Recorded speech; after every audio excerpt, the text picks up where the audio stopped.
Ginagawa po nilang pantakip ang issue ngayon kay Pastor po. Naalala ko, yung time po na sinabi ni Pastor, tinanong po kayo, Marcos Jr., na may kinalaman ba ang Amerika? Wala po kayong sagot nun, direktang sagot nun. Tinawanan nyo palang, parang kinoconfirm nyo po ang pagiging bangag nyo po. Tinatawanan nyo lang po. Yung mga serious question and serious issues, tinatawanan nyo lang po kahit po hindi nakakatawa.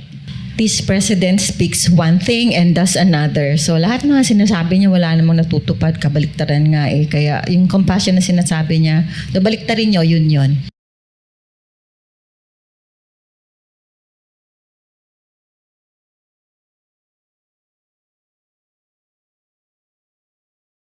I mean, we will exercise all the compassion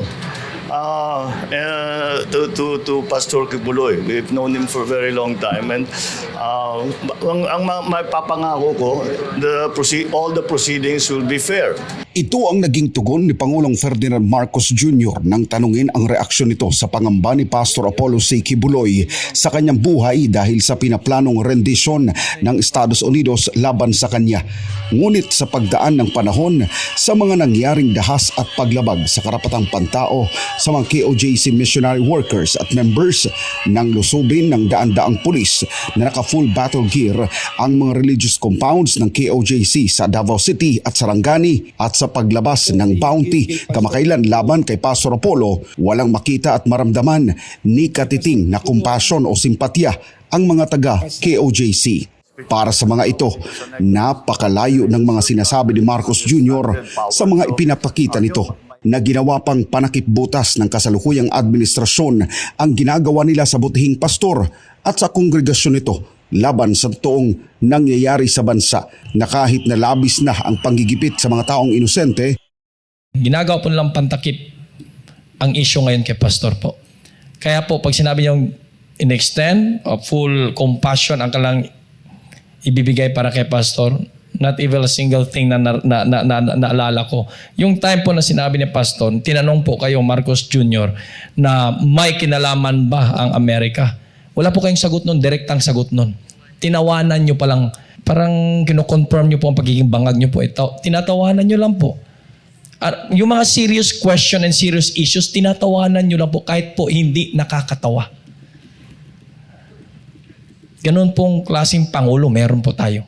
Pagdidiin pa ng ministro na kung may dapat na tanungin sa totoong pagkatao at ugali ni Pastor Kibuloy ay ang mga manggagawa nito na patuloy ang paglilingkod sa kaharian at hindi ang mga walang kredibilidad ng mga dating worker na kung sino-sino lang.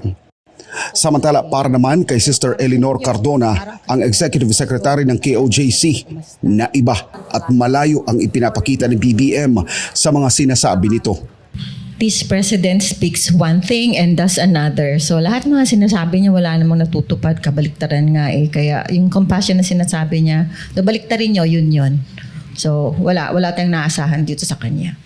Habang naman ni Attorney Kay Laurente kay BBM, nagampanan ang constitutional mandate nito bilang isang elected official.